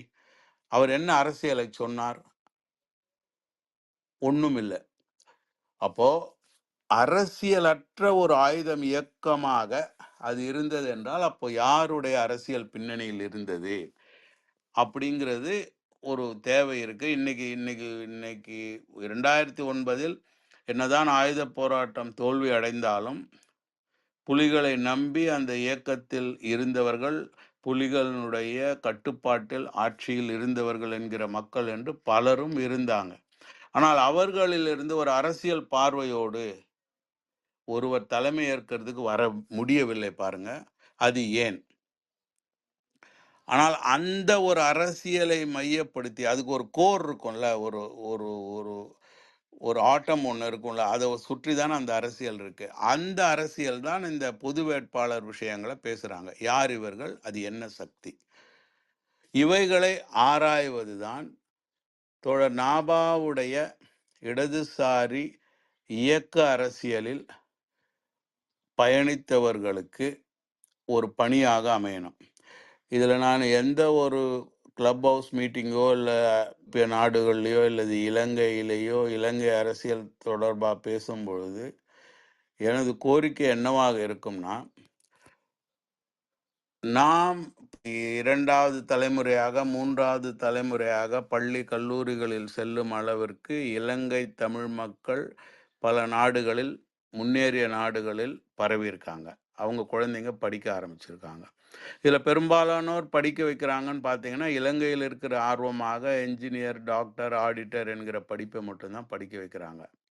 ஆனால் சமூக அறிவியல் பாடத்தில் கவனம் செலுத்தக்கூடிய, அறிவை செலுத்தக்கூடிய, பார்வை செலுத்தக்கூடிய ஆராய்ச்சிகளை தமிழ் குடும்பங்களில் உள்ள மாணவர்களை தமிழ் பெற்றோர்கள் வழிநடத்துவது இல்லை. அந்த மாணவர்களும் அப்படி போறதில்லை. ஓகே, பொருளாதார ரீதியான காரணங்களாக இருக்கலாம் அல்லது ஆர்வமாக இருக்கலாம். ஆனால் என்னுடைய விஷயம் என்னன்னா, ஒரு ஃபோர்ட் ஃபவுண்டேஷன் மாதிரி அல்லது வேறு சில அமெரிக்காவினுடைய ஸ்காலர்ஷிப் கொடுக்குற இயக்கங்கள் மாதிரி இலங்கை தமிழர்கள் பரவி இருக்கிறவர்கள் ஒரு ஃபவுண்டேஷன் அமைத்து உலகத்தில் எந்த மூலையில் இருக்கக்கூடிய ஒரு சிறந்த மாணவனையாவது தெரிவு செய்து இலங்கை தமிழர் அரசியல் சார்பாக இலங்கை அரசியல் சார்பான சமூக பொருளாதார அரசியல் பார்வைக்கான ஆராய்ச்சிகளை மேற்கொள்ள வைக்க வேண்டியது இலங்கை தமிழர்களின் எதிர்காலத்திற்கு நன்மை பயக்கும் அப்படிங்கிறது என்னுடைய கருத்து. ஏன்னா இப்போ நிக்சன் ஆகட்டும், சீலன் தோழர் ஆகட்டும், நானாகட்டும், நம்மெல்லாம் ஒரு காலத்தில் அரசியலில் இருந்தோம். அது ஒரு அனுபவமாக நமக்கு இருந்தது. அதுக்கு ஒரு பார்வை இருக்குது. முழு நேர அரசியல் இல்லாட்டியும் நமக்கு ஒரு ஆர்வம் இருக்குது, அக்கறை இருக்குது என்பதோடு மட்டும்தான் நம்மால் அந்த பார்வையை செலுத்த. ஆனால் ரிசர்ச் அப்படிங்கிறது, ஆராய்ச்சி அப்படிங்கிறது பல்வேறு விதமான தளங்களில் பல்வேறு விதமான கேள்விகளுக்கு பதிலை கொடுக்கும், பல ஆதாரங்களை எடுத்து சொல்லும், அது வளர வைக்கும். நீங்கள் வளர்ச்சியடைந்த நாடுகள்லன்னு பார்த்தீங்கன்னா, ஃபோர்ட் ஃபவுண்டேஷன் மாதிரியான ரோடர் ஸ்காலர்ஷிப்னு பல ஸ்காலர்ஷிப் ஸ்கீம்லாம் பார்த்தீங்கன்னா, ஹார்வர்ட்லேயோ மற்றதையோ நம்ம மாதிரி நாடுகள்ல இருந்து, நம்மள மாதிரி பல்கலைக்கழகங்கள்ல இருந்த மாணவர்களை தெரிவு செய்து நாம் இருக்கக்கூடிய சிறப்பான பார்வையிலேயே அந்த ரிசர்ச்சை அவங்க யூனிவர்சிட்டியில் செய்விக்கிறாங்க. அந்த ஆராய்ச்சியை எடுத்துக்கொண்டு தான் அவர்கள் கொள்கை திட்டங்களை வகுக்கிறவங்களுக்கு அந்த வேலை எளிமையாக இருக்கு அவங்களுக்கு. நீங்கள் டெக்னாலஜி உலகத்தில் கூட பாருங்கள், ரிசர்ச் அண்ட் டெவலப்மெண்ட் செய்கிற ஆர்கனைசேஷன்ஸ் தான் வளரும். ஸோ அந்த R&Dன்னு சொல்லக்கூடிய ரிசர்ச் அண்ட் டெவலப்மெண்ட் என்பதை சொல்லக்கூடியவர்களால் தான் ஆளுமை செலுத்த முடியும். ஸோ நம்முடைய அரசியல் உரிமை போராட்டம் என்பது ஆளுமைக்கான போராட்டம். ஆனால் அது குறைவாக இருக்கிறது. பல்கலைக்கழகங்களிலான வீதிகளிலும் நூலகங்களிலும் பல்வேறு தளங்களில்தான் அரசியல் பேசப்படுகிறதே ஒழிய பல்கலைக்கழக ஆராய்ச்சிகளில் அந்த பார்வை இல்லாமல் இருக்கிறது. நல்ல நல்ல பல்கலைக்கழகருக்கு நிறைய கோடிக்கணக்கான பணம் செலவு பண்ணாலும் பார்வை, இப்போ உதாரணமாக இவ்வளவு தூரம் நம்ம பேசுகிறோம், இவ்வளவு தமிழ்நாட்டை பாதித்த ஒரு செயல் இலங்கை தமிழர்களுக்கான ஒரு அரசியல். தமிழ்நாட்டு பல்கலைக்கழக இலங்கை தமிழர்களுக்கான உரிமை போராட்டம் குறித்த பொலிட்டிக்கல் சயின்ஸ்லேயோ சோஷியாலஜிலேயோ ஹிஸ்ட்ரிலேயோ அல்லது ஏதோ ஒரு சமூகவியல் ஆய்வு ஒரு PhDயாவது வந்திருக்கா? அந்த புத்தகம் அதில் வந்து ஆய்வினுடைய தெளிவு என்பது நமக்கு கிடைச்சிருக்கான்னு பார்த்தா இல்லை. அப்படி இல்லாமல் நம்ம உழைக்கக்கூடிய பலர் ஓய்வு நேரங்களில் இவ்வாறு டிஸ்கஸ் பண்ணுறது என்பது தேவைதான், பலன் தருவதுதான். ஆனால் அது எதிர்கால NABBA as a phenomenon, NABBA என்கிற ஒரு கருத்தியல் இலங்கை தமிழர்களுக்கு சாதித்தது என்ன, சாதிக்காமல் விட்டது என்ன என்பதுக்கு ஒரு ஆராய்ச்சி, ஒரு யூனிவர்சிட்டி ரிசர்ச்னு ஒன்று இருந்ததுன்னா அது ஒரு ஒரு ஒரு லீப்பை கொடுக்கும். ஒரு 100 ஒரு ஒரு எப்படி சொல்கிறது, கிரிக்கெட்டில் விளையாடுற மாதிரி 5 ரன்னில் இருக்கிறவன் 4 பாலில் 24 ரன் அடித்தா 30க்கு வர்ற மாதிரியான ஒரு ஒரு தாக்கத்தை ஏற்படுத்தும். இதை வந்து முதன்மைப்படுத்திய செயல் என்பது மிக மிக மிக முக்கியம்னு நான் கருதுகிறேன். அப்படிப்பட்ட ஆராய்ச்சிக்கான வாய்ப்புகள் இன்னைக்கு தமிழர்களுக்கு நிறைய இருக்கு. ஜெர்மனில இருக்கிறவங்க, பிரான்ஸ்ல இருக்கிறோம், கனடால இருக்கிறோம் என்று சொல்லக்கூடிய பல்வேறு மொழி பேசக்கூடிய பல்கலைக்கழகங்கள் இருக்கும். தமிழர்களே இது செய்தால் அப்படி தமிழ் மாணவர்களுக்கு இப்போ நான் வந்து பொலிட்டிக்கல் சயின்ஸில் பிஹெச்டி படித்தா எனக்கு எங்கே வேலை கிடைக்கும், என்ன சம்பளம் கிடைக்கும், நான் எங்கள் நாட்டில் என்ஜினியர் ஆனாலோ டாக்டர் ஆனாலோ நிறைய சம்பாதிக்கலான்னா நம்ம அதை தடுக்கலை.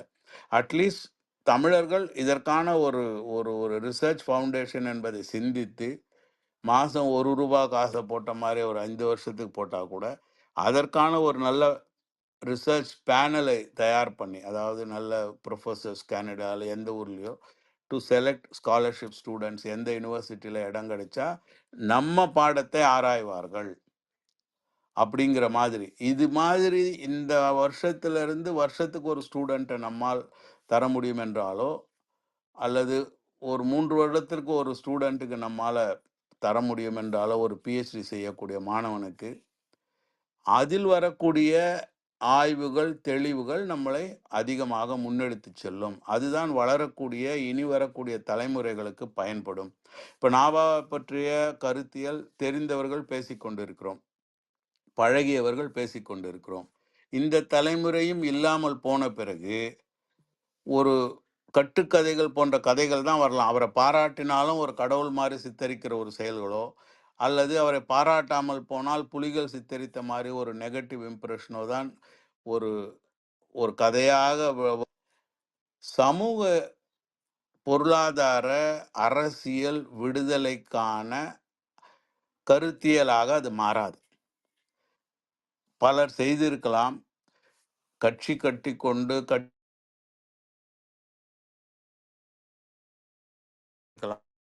டக்ளஸ் தேவானந்தா போன்றவர்கள் செய்யலாம். ஆனால் பல்வேறு காரணங்களால் அவங்களால் முடியாமல் போகலாம். ஆனால் தமிழர்கள் சிந்திக்கக்கூடியவர்கள்,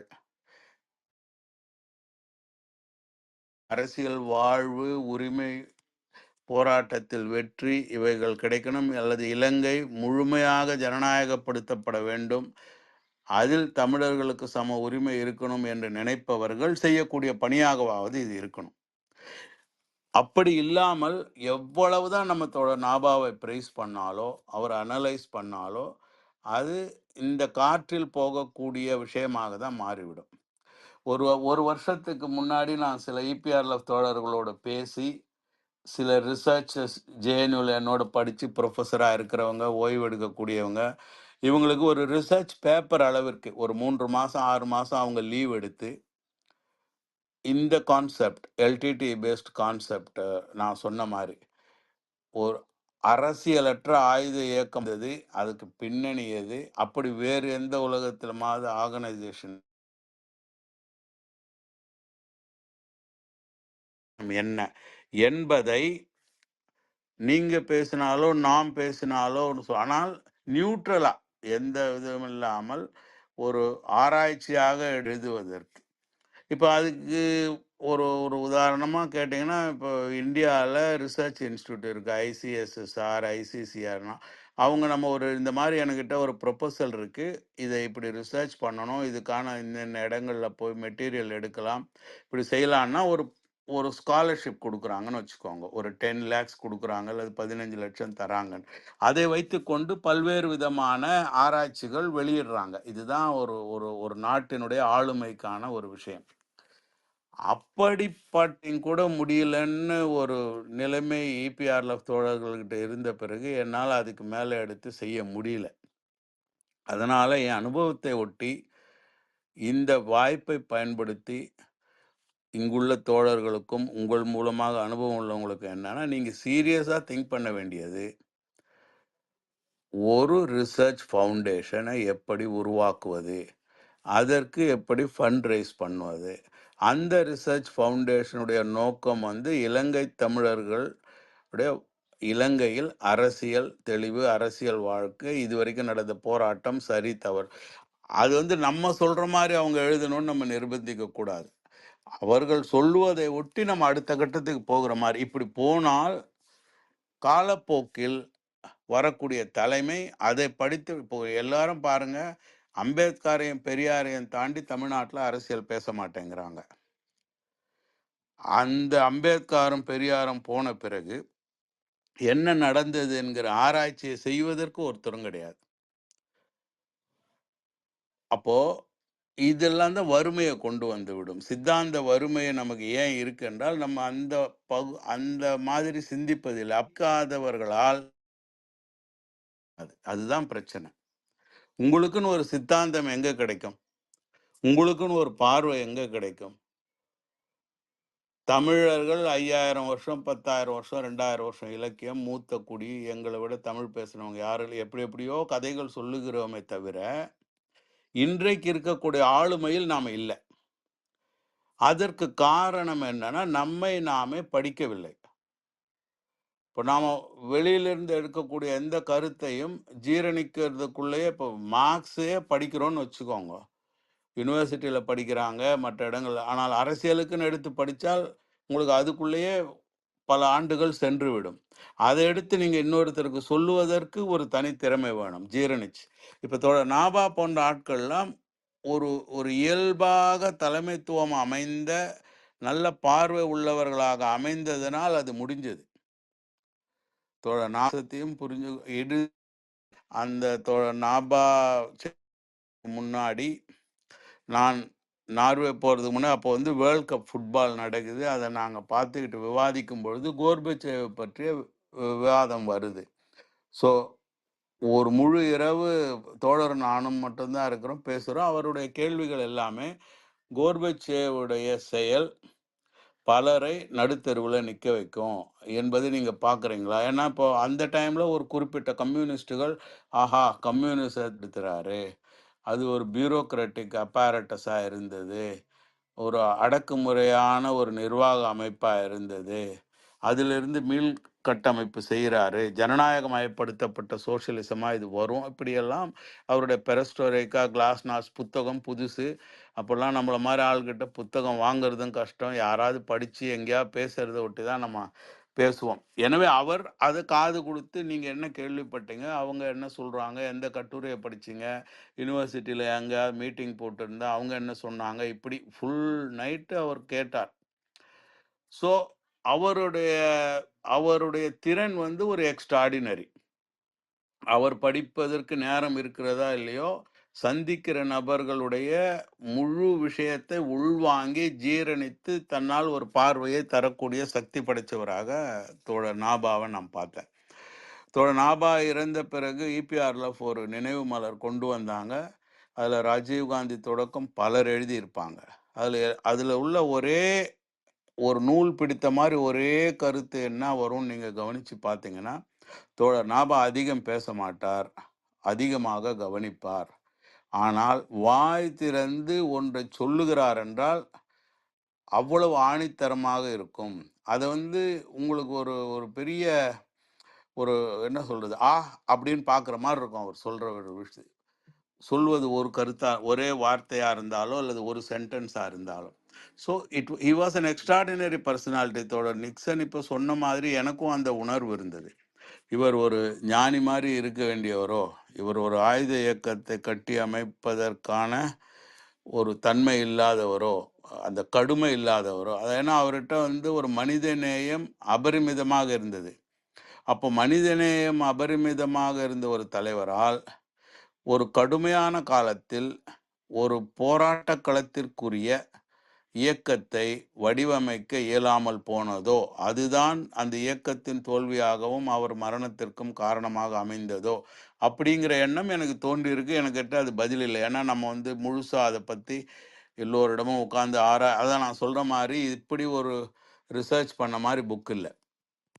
ஏன் நடந்தது, எப்படி நடந்தது, இந்த முதல் தலைமுறை நபர்களோட ஒரு உரையாடல் நடத்தி ஆவணங்களை பார்த்து, அன்னைக்கு வந்த பத்திரிகைகளை பார்த்து, மாற்று கருத்து உள்ளவர்கள் உயிரோடு இருக்கிறவங்க கிட்ட நீங்கள் ஏன் அப்படி பார்த்து, இப்படியெல்லாம் ஒரு பல்வேறு நம்ம வேலை செய்யலை. எனவே அதை முழுமையாக சொல்ல முடியாது. நான் சொல்கிறேன்னா என்னது ஒரு சின்ன பார்வையாக தான் இருக்கும். நான் பார்க்குற ஒரு கதவு ஓட்டையில் என்னால் எவ்வளோ பார்க்க முடியுமோ அந்த அளவுக்கான பார்வையாக தான் இருக்க முடியும். அது ஓரளவுக்கு சரியா இருந்தாலும் முழுமையாக சரியா இருக்காது. ஆனா தோழருடைய ஒரு விஷயம் நம்ம என்ன பார்த்தோம்னா, ஆர்கனைசேஷன்ல ஒரு